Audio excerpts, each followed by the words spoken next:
It's a scary feeling sometimes, especially if you're comfortable where you're at. You know the people, what the work is, and all of a sudden you hit a wall and it's just like, all right, now I got to put myself back out there. Hitting a wall could mean a great many things. In this context, our friend Ryan's wall was the person who was supposed to be helping him grow and learn. It was his manager. Instead of providing him with new opportunities, he was telling Ryan to stay in his box. At the end of the day, and this is a statement that I really, hold true to, the only person who's really going to look out for your career is you. Even a good boss can only do so much for your career. Your future is in your own hands. Today, we're going to hear about a couple of ways poor management can really set you back, and how you can recover and overcome the barriers in your way. This is Compiler, an original podcast from Red Hat. I'm Angela Andrews. And I'm Johan Philippine. We go beyond the buzzwords and jargon and simplify tech topics. We're sharing stories from industry veterans about how they found their footing in the tech industry. Today, we're hearing about how to deal with bad managers. So today we're talking about bad managers. And bad managers come to you in a whole slew of different ways. Angela, did you ever have a manager who meant well but ended up doing more harm than good? Yes, and I think that is very easy to do because most folks are very well-meaning. But if you're not used to managing or have the acumen to manage, you can wind up doing more harm than good, only because that's not your jam. That's not what you're good at. You were probably the technical lead and you're super smart and you've been elevated into management and now you're dealing with humans.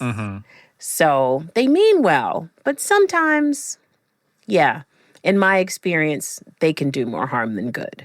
Sometimes you end up with a Michael Scott kind of experience where they think they're a good manager, they think they're doing well, and it's not helping anyone out. Nope. Right. So for our first story, we're bringing back Jennifer Scalf from an earlier episode. She's a people manager of technical account managers here at Red Hat. And if you missed that episode, she told us about a time when she was asked to work on a project that wasn't supposed to succeed. Not knowing it was supposed to be impossible, she got it to work. Today's story takes place a little bit later in her career, where a boss with allegedly good intentions ended up making a great situation kind of messed up. For a little bit of context, Jennifer started using Red Hat Linux in the 90s, early days. She was a computer science student messing around with servers, and most people were using Windows or some version of Mac. If you wanted to really learn the guts from the hardware all the way up to the operating system and beyond, Linux was the best thing at the time. And so all the kids at the time in college, 18, 19, 20-year-olds, that's what we were playing with at universities. And we were installing it on anything we could find to install it on. I felt like it would really round out my computer science experience as an undergrad. That's a good way to get started, right? Just kind of messing around with Linux and learning how everything comes together. I recommend it. Well, she went beyond reading the documentation and the textbooks. She went even beyond playing around with computers in her spare time. She was helping to run her university's Linux user groups. And that experience led to a job. I got a job. It was early aughts as a student worker, and then that transitioned into a full-time position at the university. And then I was there for 9-ish years, running everything hardware all the way up to the student applications. So I got to learn what it is to literally take the rack out of the box and pop it into the systems that we had that had everything, load balancers, the databases, everything, which is great.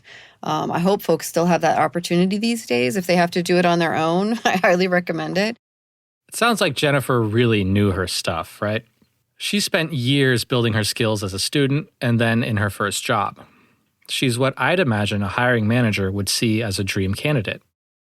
It turns out, when she was hired for her next job, her technical skills were not the deciding factor. Yeah, so I'm going to try to protect the innocent. Well, they thought they were innocent. They still think they're innocent. Okay.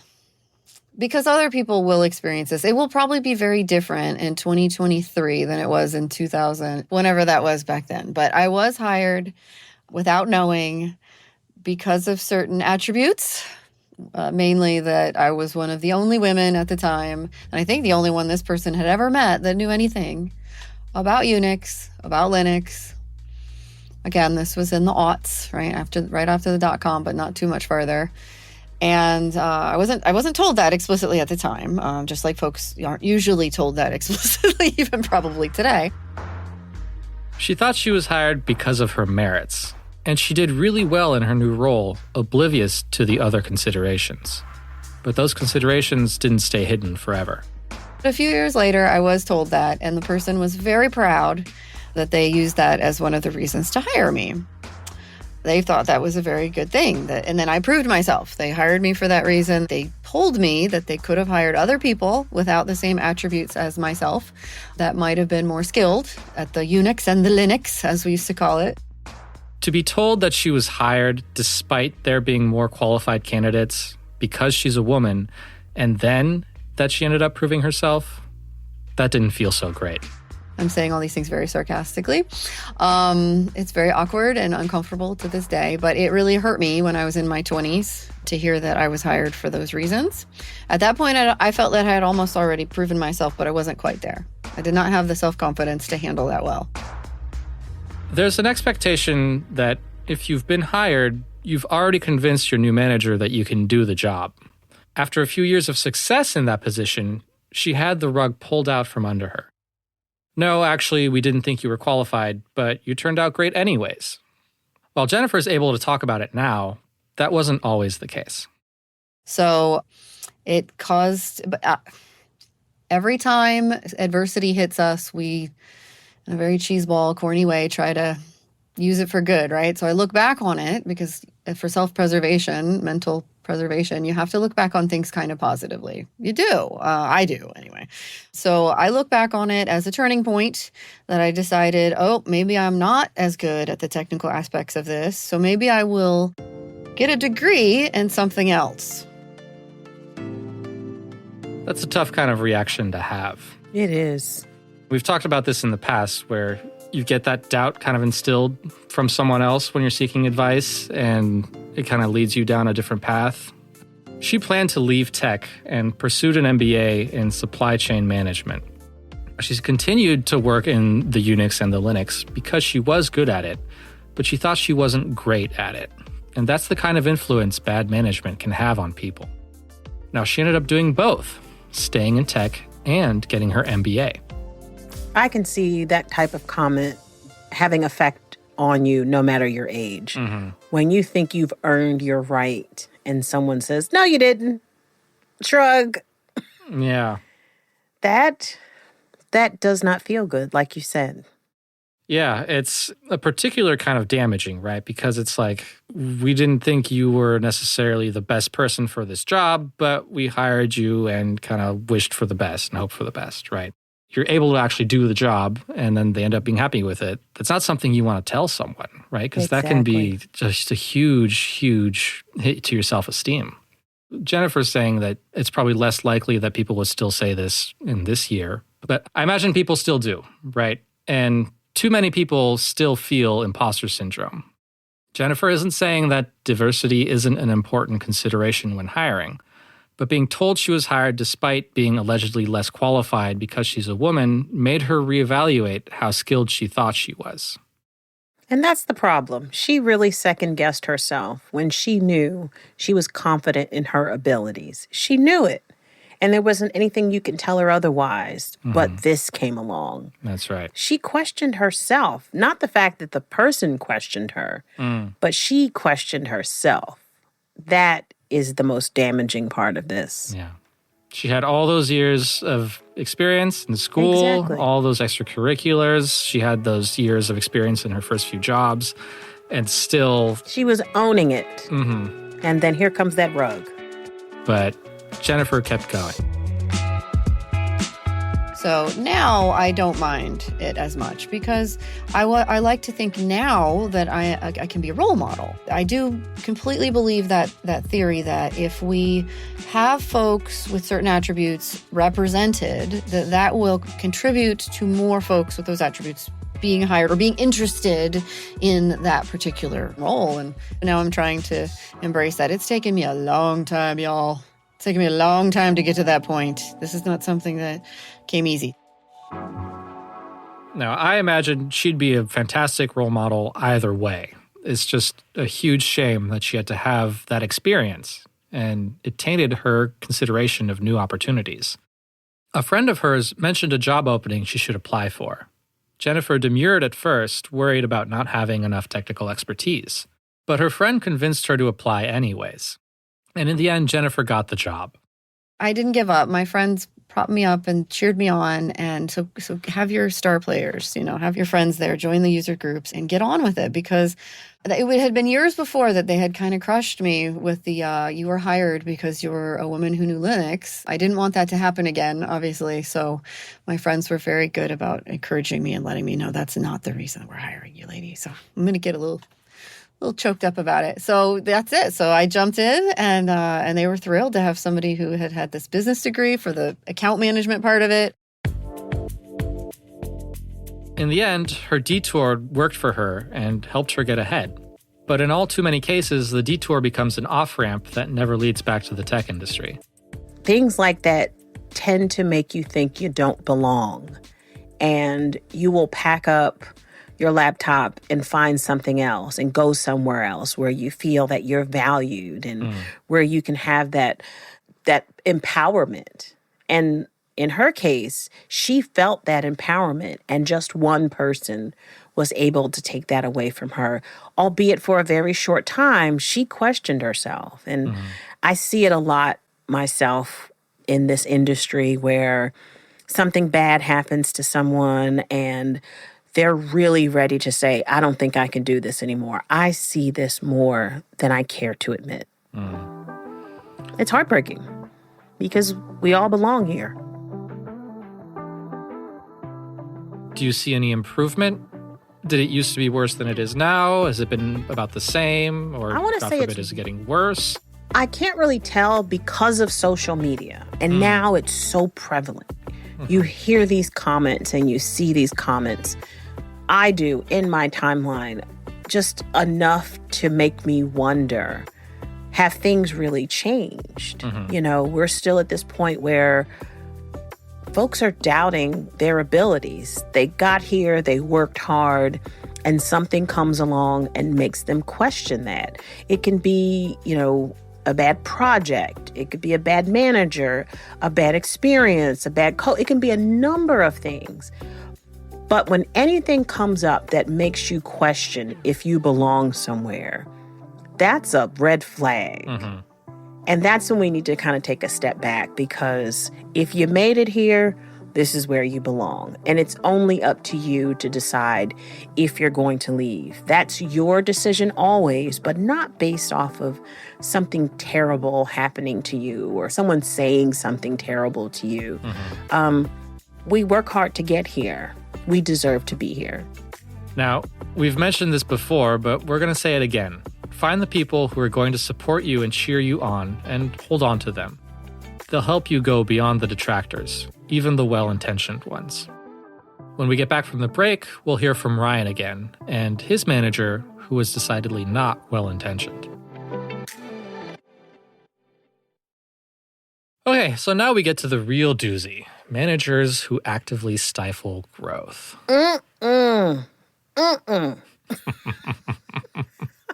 I'm getting nervous. You're getting nervous. I'm getting nervous. Well, is it based on personal experience? No. I've heard these stories, and yeah, let's see what Ryan has to share with us. Well, for this story, we're going back to Ryan Roberts. He's an infrastructure engineer at JP Morgan Chase. And in his last episode, he told us about his cursed internship, the one where he was advised to just read the docs. Remember that one? I do. Boy, do I. Well, it turns out there was a little bit more behind that piece of advice. He also wanted a little bit more responsibility so that he could help the team clear the quick and easy help desk tickets. I don't know if it was because I was an intern or I think, if I remember correctly, his exact words are, I have enough people doing that. And it was, I actually remember the exact conversation. I was just like, can I reset a password? Because there'd be times where I'd be manning the help desk phone. Somebody call in and says like, hey, I locked myself out. I need you to unlock my account or reset my password. And the team would be, preoccupied. So I was just like, well, I can, slip in there, help out at least that way. You don't have that downtime between me having to wait for somebody else to come in. I could just unlock the account, reset it. Hey, we're done. He just wasn't for that at all. All he wanted to do was to help with resetting passwords because he could see that the full-time employees were swamped with other stuff. It's kind of the cliche help desk ticket request, right, Angela? It is. Yeah. Low-hanging fruit, as they say. Mm-hmm. And it's not exactly rocket science to get it done. But his boss wasn't having it. I truly believe it was he just didn't trust me enough. I knew how to do it. I knew how to do it. I just needed, my account to have the proper privileges to do it. That remaining piece of it is still a mystery, but from what I gather, he didn't trust, the interns enough to do it. I kind of see where his manager's coming from. I don't agree with it, but I understand it, right? No. Okay. So there are guardrails that can always be put in place so you only have permission to do just the thing that you need permissions to do. You don't have to give him the keys to the kingdom or the administrative or root password. No, you can give him just enough so he can reset a password, unlock an account. Easy peasy. Yeah. So I think this was probably something more than that. Yeah, I don't know. And I guess we'll never know. But we'll never know. I mean, my take is if you're worried about them messing up, why hire them in the first place, right? Yeah. Interns, they're there to learn. And if you don't give them anything even remotely difficult to do, what are they going to learn, right? Why are they there? At some point, you're going to have to trust them to, at the very least, reset a password and hopefully later on do something of lasting value. I agree. That was an easy one, though. They could have handed him a little something. Yeah. Now, this situation, it might not seem like the biggest setback, right? But in general, that lack of trust can have an outsized effect on people starting out in their careers, right? And throughout. Let's not limit it to people starting out because there are roles out there now where you're moving into a role and things are your responsibility. And it's like, I don't know if we'll ease into that, right? So this is happening to folks throughout their careers and it for a myriad of reasons. We're not going to assume why it happens, but not being trusted is definitely a buzzkill, and it can have some lasting effects on you. It can really sap your motivation to do a good job and push to do more than what you've been assigned and to get ahead, right? I agree. Well, although his boss wasn't very helpful, Ryan was able to learn from his mentor, and he learned a lot more than the technical skills he wanted to. I mean, general advice, the one he gave me was never let anybody, put out your fire. If you're truly determined to learn something, go after something, don't let somebody try and stop you and put you down. If somebody's putting up a wall, find a way around that wall and you'll continue to push on and push forward. Great advice. Don't let anyone tell you what you can't learn or practice. I'd hope that doesn't happen too often, but apparently it does happen. If you find yourself in a similar position where your boss doesn't trust you to do something, or even to teach you how to do the next logical step, it's a good idea to find a way around that. If you're not learning and growing in an internship, let alone in your job, what are you gaining beyond the paycheck and the line on the resume? Ryan suggests doing what he did, finding another mentor. It's a harsh reality that, in some cases you have somebody who's trying to learn the trade and really grow their career, and then you just have somebody who just kind of brick walls them right there. I mean, in that case, if the company is, big enough and has the resources, try and find somebody, maybe outside of the department who's willing to spend some time with you to show you this new concept that you have an interest in. The one thing you don't want, somebody to do is just to stop you, right in your tracks, right when you got the momentum going, because it can really take a long time to get that momentum, back up and running. A stalled career can take a lot of effort to get back on track. A mentor can help you continue to develop your skills to prepare you for that next job, but not everyone has access to a mentor in their own company. If you can't get it where you're immediately at, you really have to start looking, all right, let me think outside the box. Let me look outside of my circle and see where I can get what I need. Look outside your company, make your own options, meet other people. Network, network, network. Say it again. Network. And scour the internet.